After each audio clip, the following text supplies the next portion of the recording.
Bienvenidos al curso virtual asincrónico Un acercamiento a los estudios sociales. El tema de hoy es la Primera Guerra Mundial. Este curso llega a ustedes gracias a la Asociación Artística para Niños ASART y la Universidad Latina de Costa Rica. Mi nombre es María Angélica y voy a acompañarte durante este curso. El tema es la Primera Guerra Mundial. La Primera Guerra Mundial se desarrolla desde 1914 a 1918. Se lo conoce como la Gran Guerra. ¿Por qué se le llamó la Gran Guerra? Bueno, fue el primer conflicto bélico que implicó potencias mundiales y participó toda Europa y países de los 5 continentes. Vamos a analizar cuáles fueron las causas, cómo fue el desarrollo de esta guerra, sus características y las consecuencias que nos deja. Muy bien, empecemos con las causas de la Primera Guerra Mundial. Para entender qué fue lo que pasó, debemos comprender bien cuáles fueron las causas. La número 1 fue la expansión imperialista de Europa. Recordemos que teníamos en Europa todos los imperios, quienes se iban a estar peleando por ver cuál era el que tenía más poder. Entonces esto iba a generar una rivalidad entre todos los estados europeos. ¿Por qué? Porque ellos querían tener mayor recursos y dominar el comercio de la zona. A pesar de que se habían hecho esfuerzos como la Conferencia de Berlín en 1885, que básicamente fue la repartición de África, países como Francia e Inglaterra habían quedado con la mayor cantidad de territorios en esta repartición, es decir, se repartieron y ellos se dejaron la mejor parte. Entonces, esto iba a generar celos con los otros estados. También es importante mencionar acá que esta expansión imperialista se extiende fuera de Europa, en el caso de Japón y Estados Unidos, que ya empezaban a escucharse estos estados como estados importantes. Bien, la segunda causa es la radicalización del nacionalismo. ¿Pero qué es el nacionalismo? Bueno, es una ideología que planteaba a la idea del pueblo que iban a estar unidos en base a su cultura, su lengua, su economía y su geografía compartida. Pero entonces esto iba a hacer que cada nación luchara por crear una identidad propia y esto iba a generar bastante tensión en el ambiente. Recordemos que esta está ligada con esta. ¿Por qué? Porque cada uno de los individuos de la nación iba a estar de acuerdo con la expansión de cada una. Bueno, la tercera causa son las alianzas internacionales que se generaron a raíz de toda esta rivalidad. Recordemos que cada nación o cada país iba a querer tener un control de poder unos sobre otros. Y aquí se forman dos alianzas o dos grupos importantes. Primero es el de la Triple Alianza, que se forma en 1882, inicialmente con Alemania, el Imperio Austrohúngaro e Italia. Italia es importante porque cuando la guerra explota, Italia se sale de la Triple Alianza y se mueve a la Triple Entente, pero eso lo vamos a ver más adelante. Bien, el segundo grupo o coalición era la Triple Entente. Esta se generó básicamente en contra de Alemania, puesto que estas naciones, Francia, Rusia y Gran Bretaña, empezaron a escuchar mucho sobre las intenciones de Alemania, entonces se unieron para estar preparadas. Bien, otra causa es el desarrollo de la industria armamentista. ¿Qué quiere decir esto? Bueno, cada nación iba a adquirir un nuevo y mejor armamento, armas biológicas, ametralladoras, granadas, tanques de guerra. No había una guerra en ese momento, no estaba pasando ningún conflicto, pero todas las naciones iban a hacer una gran inversión en armas porque estaban preparándose a una guerra que tal vez ya ellos pensaban que podía suceder. Por esto a esta causa se le conoce como la paz armada. Todos estaban en paz, pero todos estaban armados. Bien, la tensión geopolítica que había en la zona es otra de las causas. Recordemos que con todo esto del imperialismo, cada nación iba a querer extender el control para demostrar su poder. Y esto iba a generar bastantes conflictos, como fue el conflicto franco-alemán, que se estaban peleando los territorios de Alsacia y Lorena, ahorita se los voy a mostrar en un mapa, y el conflicto austro-ruso, que también iban a pelear la zona de los Balcanes. Entonces había bastante tensión en el ambiente.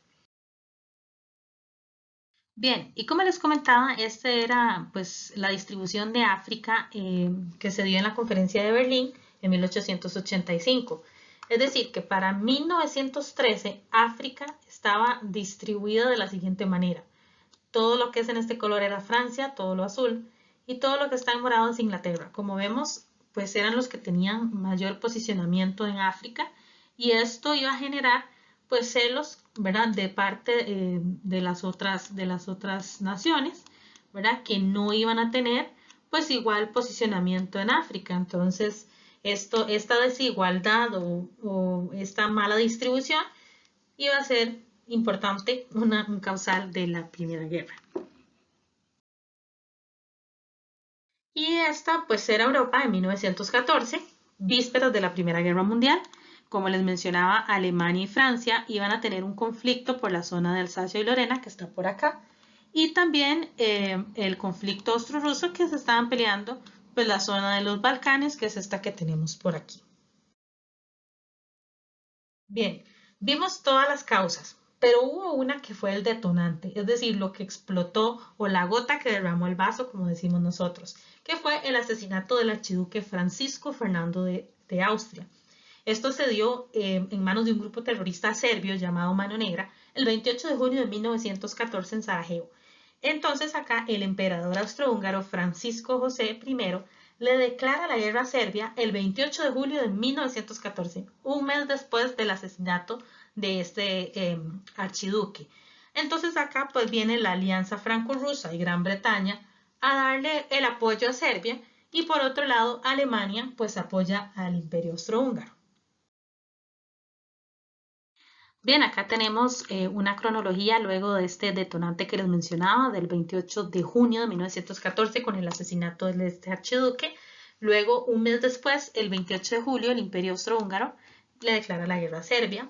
Para el 29 de ese mismo mes de julio, Rusia moviliza todo su ejército o parte de su ejército en contra del Imperio Austrohúngaro. Y acá, el 1 de agosto, Alemania le declara la guerra a Rusia. Luego, el 3 de agosto, Alemania le declara la guerra a Francia. Y luego, el 4 de agosto, Inglaterra le declara la guerra a Alemania. Entonces, por eso decimos que el 5 de agosto es la fecha importante, porque acá ya se da inicio oficial a la guerra. El 5 de agosto de 1914, el conflicto se generalizó por todo el continente europeo. La guerra dura 4 años, de 1914 a 1918, y se dice que se movilizan alrededor de 70 millones de soldados. Se le conoce también como la guerra de las trincheras. ¿Por qué? ¿Qué eran las trincheras? Bueno, eran estas grandes zanjas excavadas en los frentes de batalla en donde los soldados se iban a ocultar ¿verdad? Se iban a ocultar para hacer un ataque de avance corto contra el enemigo, y luego regresaban otra vez a la trinchera. Entonces, pues así, por eso fue que se le conoce como la guerra de las trincheras.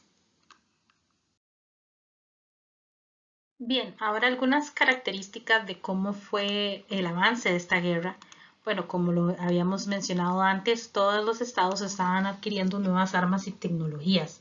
Esto iba a hacer que los ataques fueran pues más eficaces, ¿verdad? Que el movimiento de soldados de un lugar a otro fuera más rápido, y toda esta adquisición de armas iba a hacer que la capacidad destructiva de esta guerra fuera muchísimo más grande porque tenía más alcance.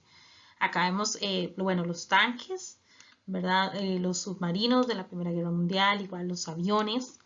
Es importante acá el elemento de los gases, ¿verdad? Como el gas mostaza o los gases lacrimógenos, pues que también entraron acá en esta guerra. Y muy importante hacer mención que la parte civil, ¿verdad? O las personas comunes que vivían en estas naciones, pues se vieron sumamente afectadas, no solo por la guerra, sino por otros efectos. Por ejemplo, toda la plata que tenían del Estado se iba a dar para la guerra, para armamento, para los soldados. Entonces esto iba a generar pues mucha necesidad de los civiles. Bien, ahora vamos a ver cómo estaban distribuidos todos los frentes de guerra. Recordemos que teníamos dos grupos importantes, la Triple Entente, señalada en este color azul, bueno, celeste en el mapa, y la Triple Alianza, señalada en color verde en el mapa. Vamos a ver cuáles eran los países que formaban, o los imperios que formaban parte de cada una.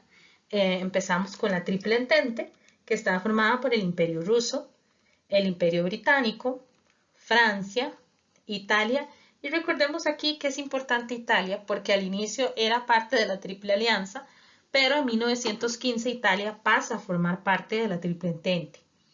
Bien, tenemos a Estados Unidos y Japón, ¿verdad? Que a pesar de que no estaban dentro del continente europeo, llegan a apoyar pues a la Triple Entente. Por eso el tema de que se le conoce la Gran Guerra, porque trasciende fuera de Europa. Bien, Estados Unidos, Japón, Rumanía, que está por acá, Serbia, Bélgica, Grecia, Portugal y Montenegro. Estos eran los países que formaban parte de la Triple Entente. Vemos cómo pues era su mayoría y tenían rodeado a la Triple Alianza, que igual tenían mucho poder y mucho potencial de soldados, ¿verdad? Y de guerra. Bien, la Triple Alianza estaba constituida por el Imperio Alemán, el Imperio Austrohúngaro, el Imperio Otomano y Bulgaria. Y como en todo, tenemos posiciones neutrales, como las de Noruega, Suecia, los Países Bajos, Suiza, España y Albania. Y así era como estaba distribuido en ese momento pues los frentes de guerra. Aunque la guerra se concentró en el frente oriental y occidental de Europa, el sonido trasciende y llega hasta Oriente Medio, África, los océanos Pacífico y Atlántico y pues va a generar bastantes pérdidas en toda la zona. Bien, nos acercamos al fin de la guerra. El fin de la guerra llega en noviembre de 1918, cuando Alemania se rinde a las 6 de la mañana. Bien, la victoria fue total para la Triple Entente. El fin de la guerra oficial se da el 28 de junio de 1919, cuando se firma el Tratado de Versalles. En este tratado, pues todos los victoriosos o los estados victoriosos iban a hacer ciertos acuerdos y a firmarlos juntos con los estados perdedores. En este caso, pues en el Tratado de Versalles se culpa únicamente a Alemania como la responsable de las desgracias originadas en este combate. Por esto el Imperio Alemán perdió gran cantidad de su territorio y fue obligado a pagar una alta indemnización. Como dato curioso les dejo que el último pago lo hace la canciller Angela Merkel el 3 de octubre del 2010. El último pago de las indemnizaciones acordadas por las potencias aliadas en el Tratado de Versalles. Bien, una cuestión importante es que el Imperio Austrohúngaro y Otomano fueron completamente disueltos, es decir, desaparecen. Bien, para finalizar voy a hablarles de las consecuencias de la Primera Guerra Mundial en tres aspectos, el aspecto político, social y territorial. Básicamente, pues en el aspecto político, como les mencionaba antes, pues hubo sanciones económicas que al final llegaron a ser los causantes de la Segunda Guerra Mundial, que eso lo vamos a ver en el tema de la Segunda Guerra Mundial. Bien, luego se da la firma de tratados y el nacimiento de la Sociedad de las Naciones en 1920, que este era un grupo de estas naciones que quedaron victoriosas, es decir, algunos de las Triple Entente, que intentaban que un conflicto como este no volviese a suceder. Claramente, y como sabemos, pues sí sucedió. Eso también lo vamos a ver en el tema de la Segunda Guerra Mundial. ¿Qué pasó? Porque a pesar de que hubo esfuerzos, siempre se originó una Segunda Guerra. Bien, otra consecuencia política fue la pérdida de la hegemonía europea, es decir, de su poder, y la expansión de la hegemonía norteamericana, es decir, Estados Unidos iba a ir posicionando cada vez con más poder. En cuanto a las consecuencias sociales, tenemos la pérdida de vida de 7 millones de civiles y 10 millones de soldados muertos, hambrunas en todo el territorio europeo, enfermedades y un aumento fuerte de la brecha social. ¿Por qué? Porque muchas de las personas que quedaron vivas quedaron con alguna discapacidad física que les iba a impedir trabajar para salir adelante. Muchas mujeres quedaron viudas y niños sin padre ni madre. Entonces, pues claramente iba a ser difícil para todos estos pues recuperarse. Luego una infraestructura pues afectada claramente por los bombardeos y demás. Se afectaron carreteras, vías terrestres, puertos, viviendas, edificios. Entonces, pues reconstruir todo esto iba a ser también difícil para los países europeos. Y igual una crisis económica general. En cuanto a las consecuencias territoriales, bueno, desaparece el Imperio Alemán, el Imperio Austrohúngaro, el Otomano y el ruso. El extinto Imperio Austrohúngaro se convirtió en lo que es Austria y Checoslovaquia. El extinto Imperio Otomano se convirtió en la República de Turquía. Y recuerden que había un conflicto franco-alemán que se estaban peleando por el territorio de Alsacia y Lorena, que les mostré en el mapa. Y bueno, acá Francia recupera estos territorios. Y así terminamos el tema de la Primera Guerra Mundial. Y pues les dejo este video de apoyo en donde esos 15 minutos muy resumido toda esta historia que vimos hoy y nos vemos para la Segunda Guerra Mundial. Gracias.